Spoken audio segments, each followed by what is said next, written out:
Good morning. Time for our daily lectionary reading for Thursday, November 4th. This Thursday, right? What do we have today? Let's see.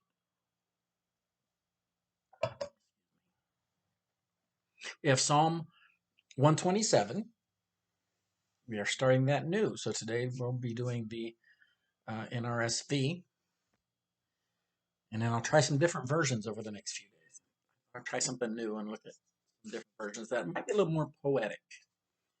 Then we have Ruth 4, 1 to 10, and in Romans 5, 6 to 11. Let's get started. Start with Psalm 127, God's blessings in the home. Unless the Lord builds the house, those who build it labor in vain. Unless the Lord guards the city, the guard keeps watch in vain. It is in vain that you rise up early and go late to rest, eating the bread of anxious toil, for he gives sleep to his beloved. Sons are indeed a heritage from the Lord, and the fruit of the womb a reward. Like arrows in the hand of a warrior are the sons of one's youth. Happy is the man who has a quiver full of them. He shall not be put to shame when he speaks with his enemies in the gate. Ruth 4, 1 to 10. We're talking about the marriage of Boaz and Ruth here. No sooner had Boaz gone up to the gate and sat down there with the next of kin, that's the relative who is closer, who has the right to redeem first. No sooner he has sat down there with the next of kin, of whom Boaz had spoken, came passing by. So Boaz said, "Come over here, friend, sit down here." And he went over and he sat down. And then Boaz took 10 men of the elders of the city and said, "Sit down here." So they sat down. He needed witnesses. He then said to the next of kin, "Naomi, who has come back from the country of Moab, is selling the parcel of land that belonged to our kinsman Elimelech. So I thought I would tell you of it and say, buy it in the presence of those sitting here and in the presence of the elders of my people. If you will redeem it, redeem it. But if you will not, tell me so that I may know. For there is no one prior to you to redeem it, and I come after you." So he said, "I will redeem it." Then Boaz said, "The day you acquire the field from the hand of Naomi, you are also acquiring Ruth the Moabite, the widow of the dead man, to maintain the dead man's name on his inheritance, because he had died without son."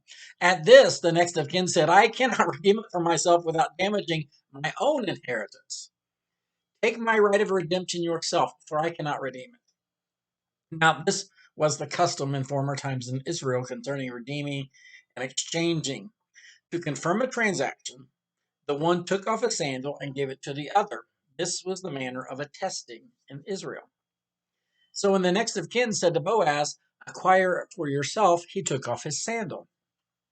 Then Boaz said to the elders and all the people, "Today you are witnesses that I have acquired from the hand of Naomi all that belonged to Elimelech and all that belonged to Chilion and Mahlon.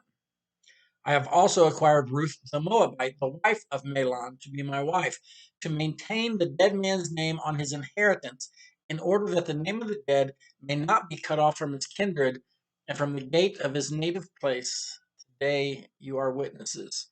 Now there's a lot going on there, guys. It's really kind of magnanimous of Boaz.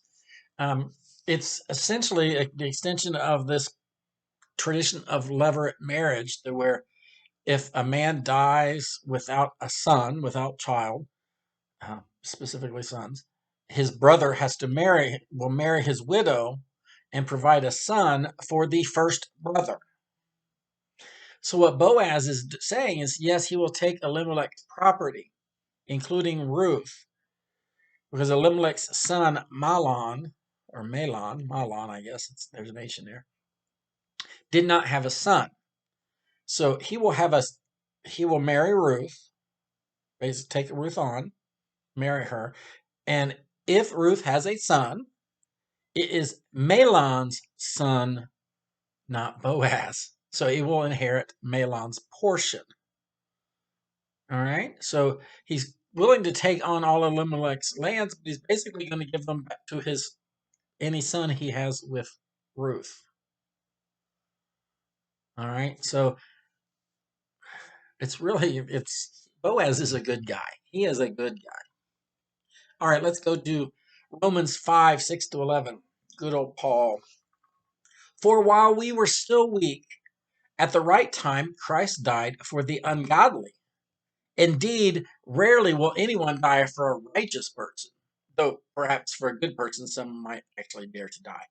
But God proves his love for us, and that while we were still sinners, Christ died for us. Much more surely then, now that we have been justified by his blood, will we be saved through him from the wrath of God. For if while we were enemies, we were reconciled to God through the death of his Son, much more surely, having been reconciled, will we be saved by his life. But more than that, we even boast in God through our Lord Jesus Christ, through whom we have now received reconciliation. Here's Paul. Paul gets a little convoluted, so uh, sometimes it takes some effort to parse out what he's trying to say, but he's got some good stuff to say. He just doesn't always say it in a very accessible. And that's our lectionary reading for November 4th. I'll see you later.